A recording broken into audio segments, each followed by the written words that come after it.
नमस्कार साथीहरू, म सुरेश पाण्डे अर्थात् अनुराग पाण्डेको तर्फबाट तपाईहरुलाई स्वागत छ। आज मैले तपाईहरुलाई गजडी तालको अवलोकन गर्न ल्याएको छु। म तुरुन्तै तपाईलाई अवलोकनको क्रममा गजडी ताललाई देखाउन गइरहेको छु। ल हेर्नु होला है त। ल हेर्नुस् त, यो गजडी ताल यो चारैतिर घुमिएको छ र रुखै रुखले घेरिएको।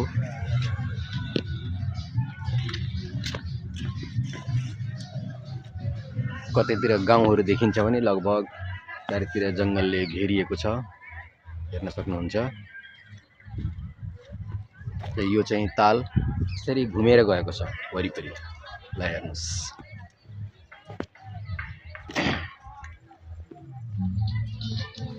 यसरी घुमेर गएको छ र विभिन्न ठाउँमा बस्ने पिकनिक स्पटहरू बनाएको छ, अवलोकन गर्नलाई हेर्ने ठाउँहरू बनाइएको छ।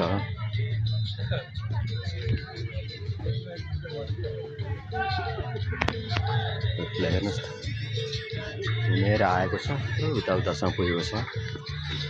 बोटिङ पनि गर्ने व्यवस्था छ यहाँ, हेर्न सक्नुहुन्छ। बोटहरू पनि छ।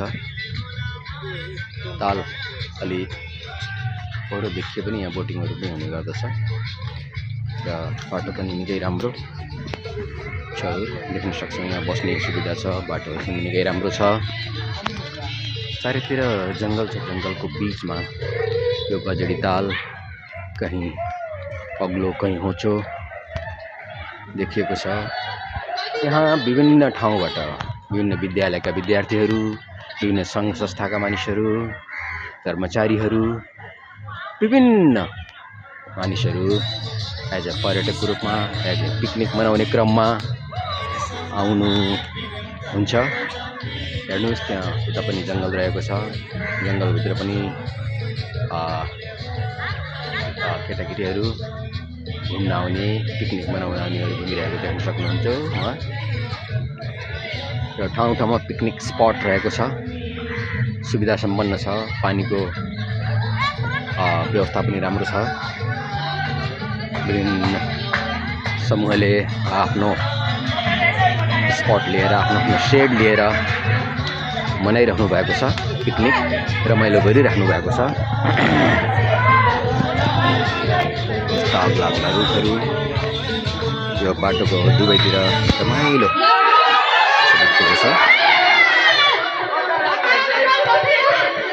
आफ्नै घुम्न सबै रमाइरहेका छन्।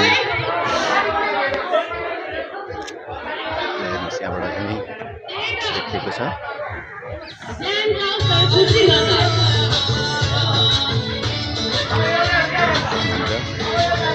यो ताल हो, माथिबाट त्यो सानसाना बिरुवाहरूले गर्दा ढाकिएको पानीको सुविधा छ। यहाँ पानीको सुविधा भइरहेको छ, निकै रमाइलो छ। हरेक ठाउँमा स्पटहरू छन्, यहाँबाट हेर्न सकिन्छ हामीले। हेर्नुहोस् त, कति रमणीय छ। प्रकृतिको बीचमा यो गजडी ताल निकै नै सुन्दर, शान्त, रमणीय छ। अब यसको बारेमा सामान्यतया भन्नुपर्दा गजडी तालको महत्त्व निकै नै ठुलो महत्त्व रहेको छ हाम्रो पिकनिक स्पटको लागि। मानिसहरूलाई आफ्नो छुट्टीको बेलामा मनाउनको लागि, एक समय बिताउनको लागि निकै राम्रो स्थानको रूपमा देख्न सक्छौँ यो गजडी ताललाई। म यहाँबाट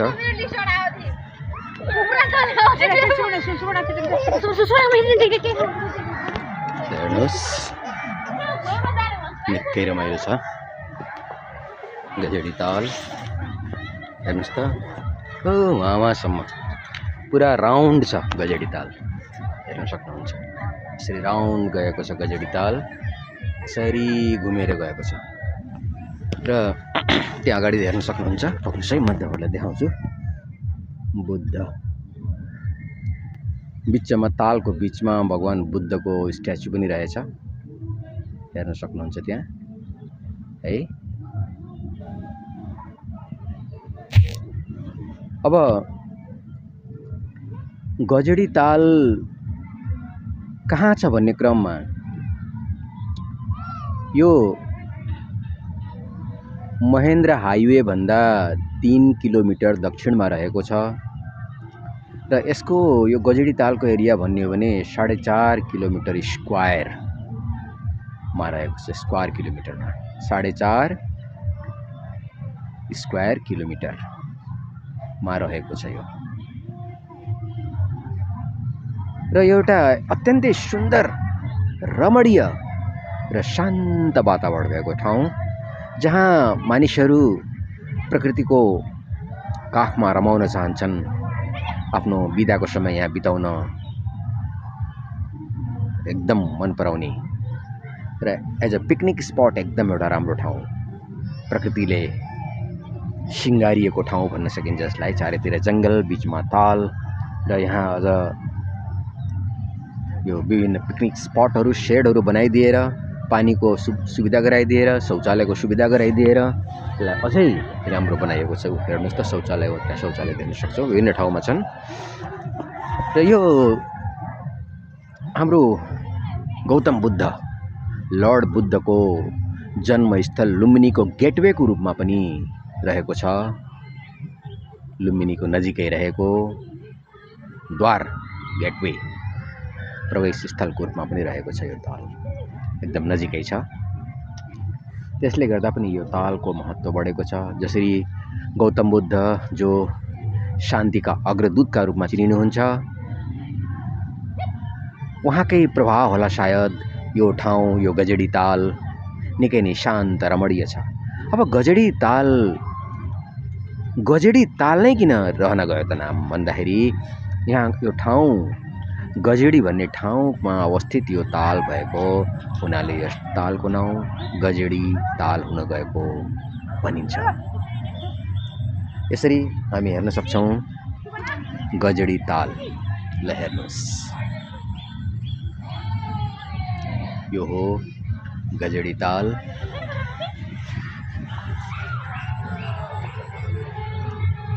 हस् त साथीहरू, यस्तै प्रकृतिसँग रिलेटेड, सम्बन्धित, पर्यटनसँग रिलेटेड विभिन्न स्थलहरू, विभिन्न ऐतिहासिक धरोहरहरू, सांस्कृतिक धरोहरहरू र प्रकृतिमय स्थलहरू जसले हाम्रो मन लोभ्याउने गर्छ, हाम्रो मन मस्तिष्कलाई शान्त र सुन्दर बनाउने गर्छ, त्यस्ता विभिन्न स्थलहरूको, दृश्यहरूको र प्रकृतिमय वातावरण धनी विभिन्न ठाउँहरूको अवलोकन गराइ नै राख्नेछु भन्ने वाचाका साथ अहिलेलाई म सुरेश पाण्डे अर्थात् अनुराग बिदा माग्न चाहन्छु। हस्त, नमस्कार, धन्यवाद।